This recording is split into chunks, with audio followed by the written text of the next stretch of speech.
Hey everybody, welcome to News from Heaven. This is the show where we take an annotated journey through Swedenborg's writings to try to find out about life in the mind. How you doing? Thanks for joining us. Today we're going to be looking at the question, does God ever get angry?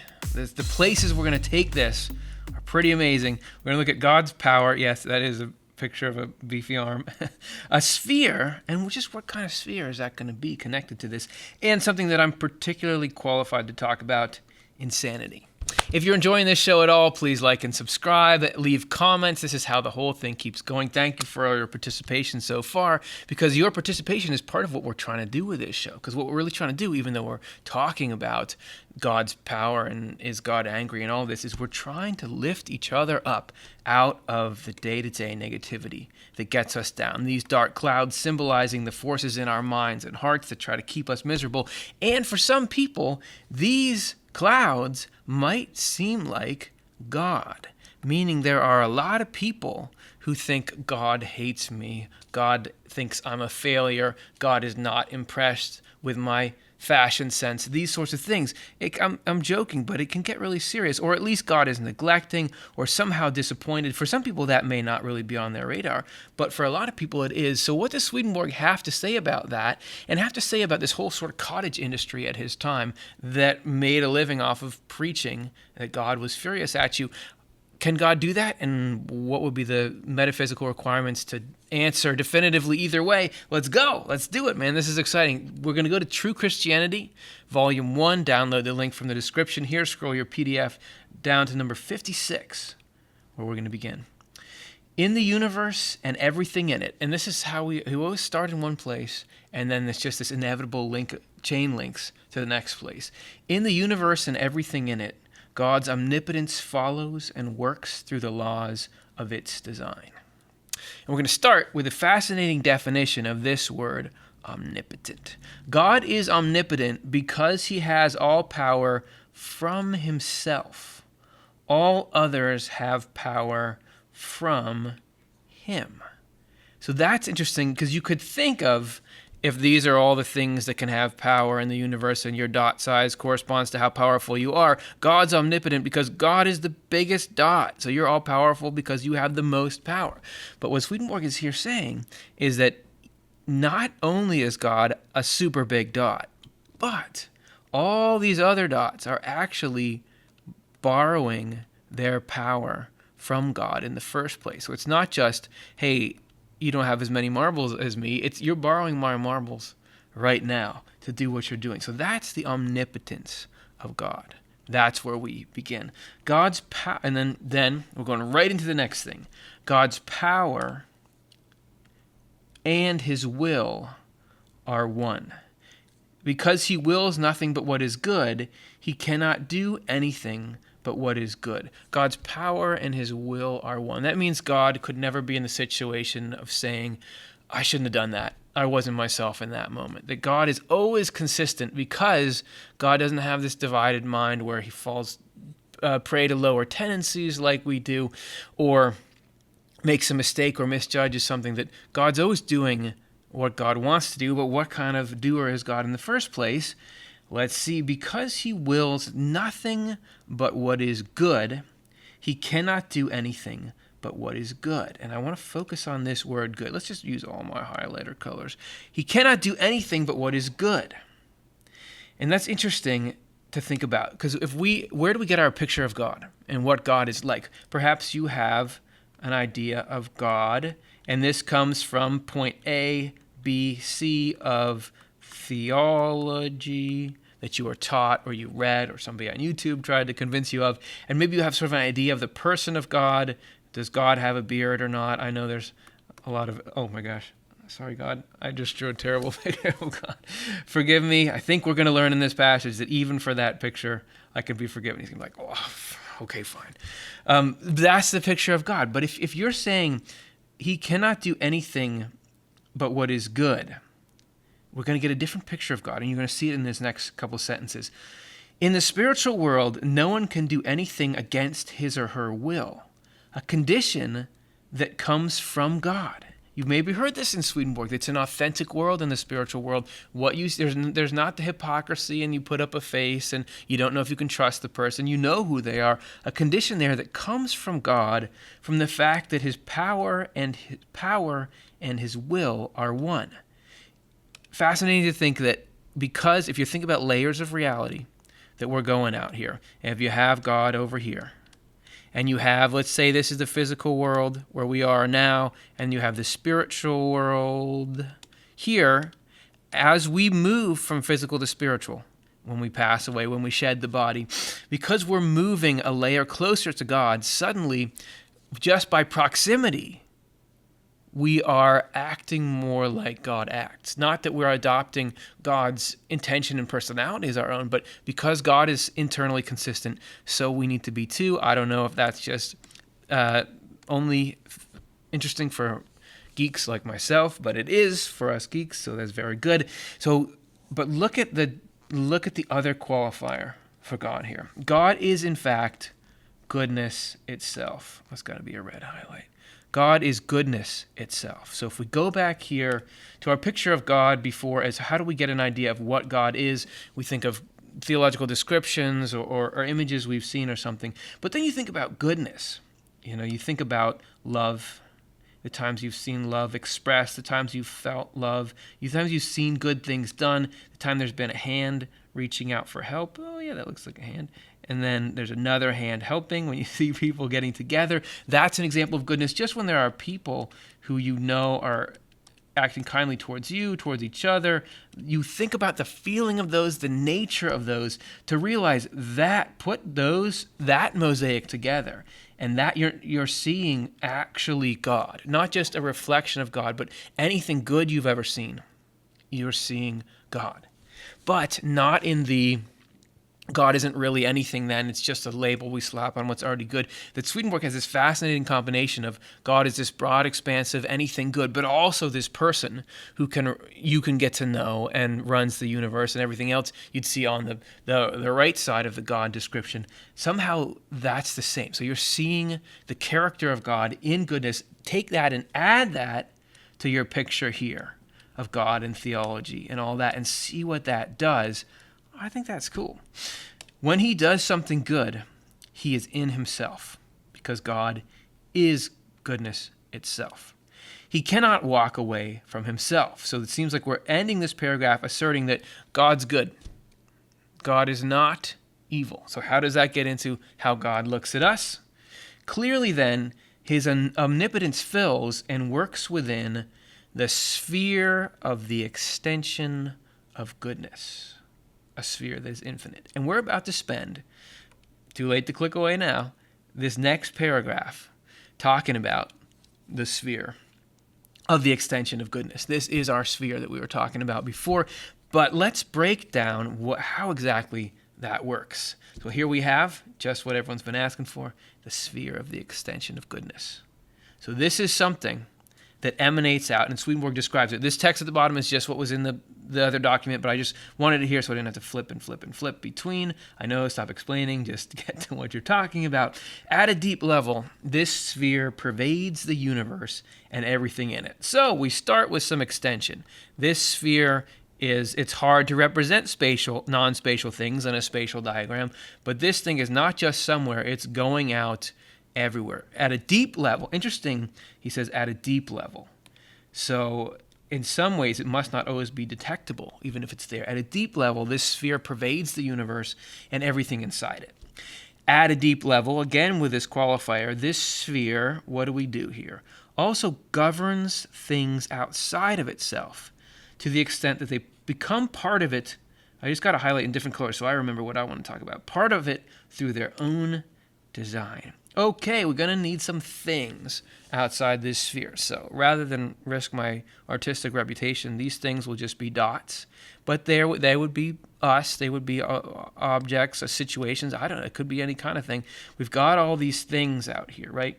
So even though, let's say, they're outside the sphere. Even though the sphere is at a deep level everywhere, it doesn't, I guess, permeate to these certain areas in the same way when we're not aligned with it. Still, though, this sphere can, and this will be a purple extension of it, govern the things outside of itself to the extent they become part of it through their own design. So something about the way that the structure of these things, maybe for us, it would be, how's your heart and mind? As we open more and more to the truth and to love and begin to live more like God and let more of that goodness we saw before in the previous diagram come through, the more our little design gets to be conducive to the sphere, so then God can plug us right into this bigger picture. Right, so we become part of it through their own design. If things do not become part of that sphere, so you can have dots, let's say this dot here, out here, no offense, has something that's completely counter or opposing magnetic force to what the goodness that the divine sphere stands for, or the goodness that the sphere of the extension of goodness stands for. Goodness is right there in the title. It still sustains them. Even though you're rejecting what I am, I'm going to find a way through some other method to come around, and even if I can't make you part of me, I'm going to feed you. I'm going to keep you alive. It tries in every way to bring them back to a design in harmony with the universal design that God inhabits with his omnipotence and follows in his actions. So even if you're out of there, I'm going to keep you alive, and I'm just going to keep trying to show you, hey, come back this way. Listen, you're really going to want to be here. And I just want to bring you into harmony here. If things against the design are not brought back into the design, they are cast out of God. Okay, so this is when God gets angry, right? But there he still sustains them from deep within. So even then, we have this sustenance. If something, let's say this dot over here, again, no offense at all, says, listen, I am going to block you out. I will not let you in. God says, fine.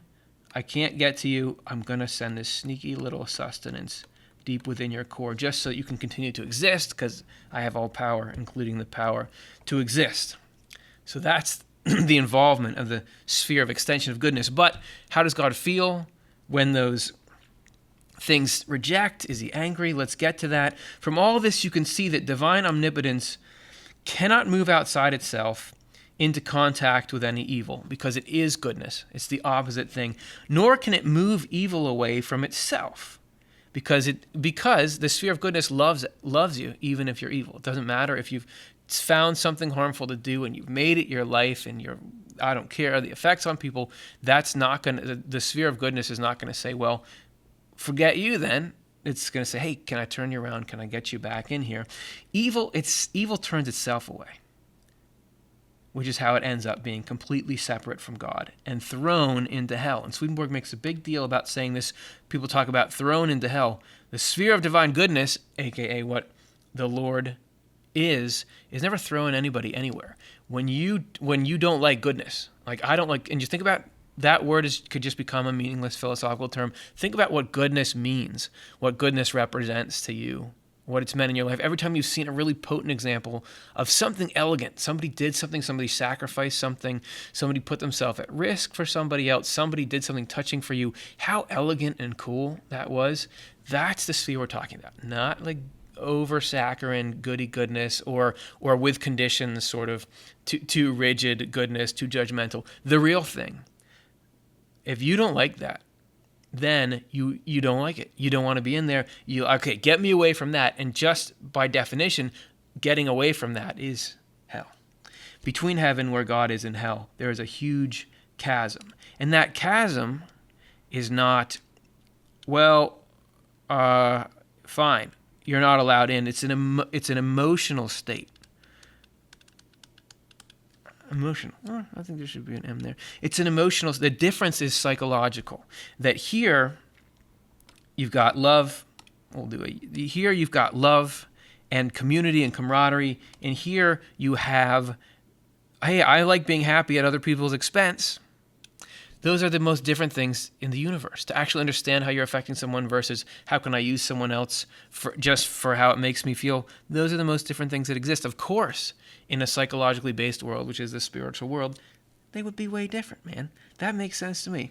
Okay, so now we get into what everyone's been waiting for, the insanity thing. And Swedenborg's about to get all revved up. Look at how revved up he is here. Because at the time when he was writing this, and some people would argue this is still going strong, there was a very powerful church voice making their living off telling people God hates you, God is just waiting to throw you into hell and to destroy you. You really need our help to get you past, or whatever theological thing you have to do.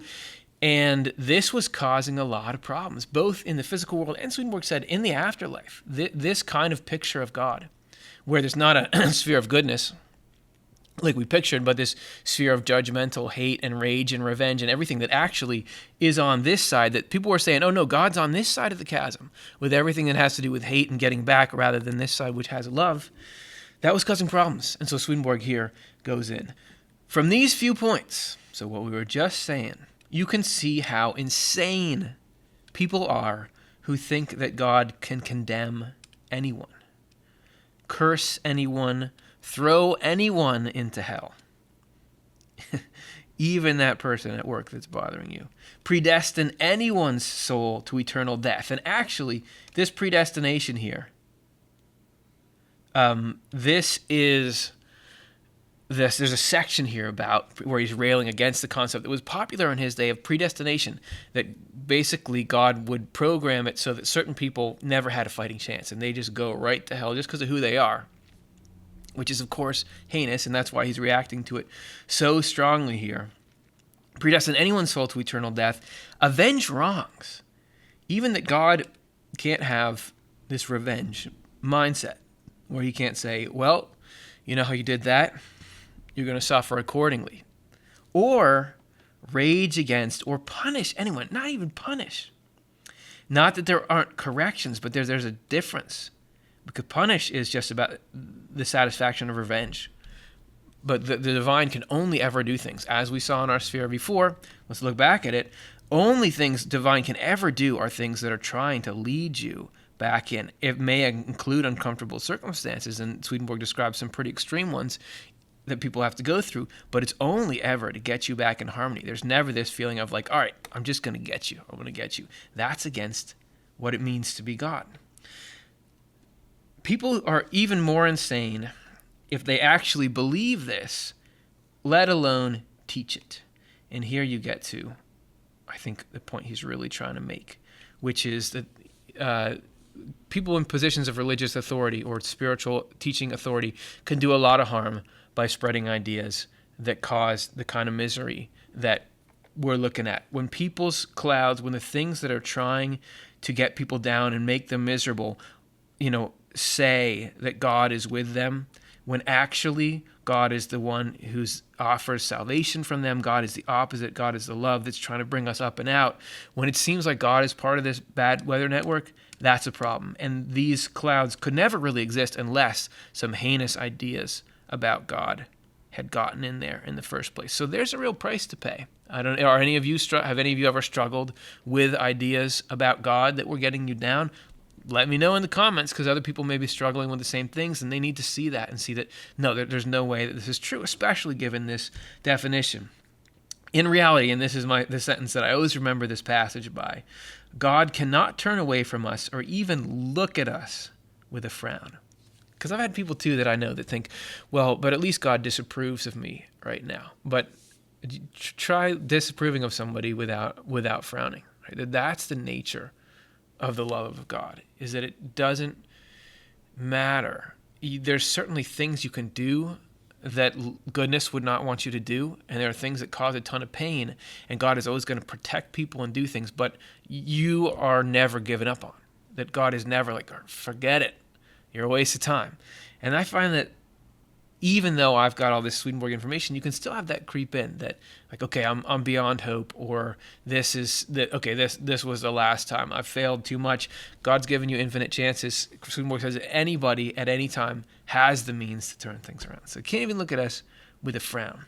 To do anything such thing would be against his essence, and what is against his essence is against himself. So it's just a metaphysical impossibility for God to get angry at us. Remember this the next time that your negative weather system is trying to say, oh, God's with us, God's with us. Nope, God's not with you. Bad thoughts. Although, as we learned today, God is still trying to help you, because Swedenborg says these negative thoughts come out of hell. and they're outside the divine design. But even so, God doesn't hate those clouds. He's trying to take the clouds and make them all happy and say, listen, turn your life around. Don't try to make people miserable for a living. Try to make people happy. You can come back in. Let's do this thing. That's the nature of love, and that's pretty good. And that's the news from heaven. Did it work for you? Did you have any kind of boost in mood or anything from this show? Let me know in the comments. Did it work for you? Did you pull any tools out, or did you think of anything I didn't think of that could be helpful? Leave it there, because other people are going to come check it. They're going to read it. They're going to get the kind of boost that we're trying to give with this show in general. Like and subscribe, because that gives us a very tangible boost on YouTube, and then that helps it get out to other people. This was really fun. I've been loving how you guys have all been participating and commenting. It's really made doing this show fun, and we're hoping to continue to do it. So thank you so much for your feedback. Hope you have a great week. We'll see you next time.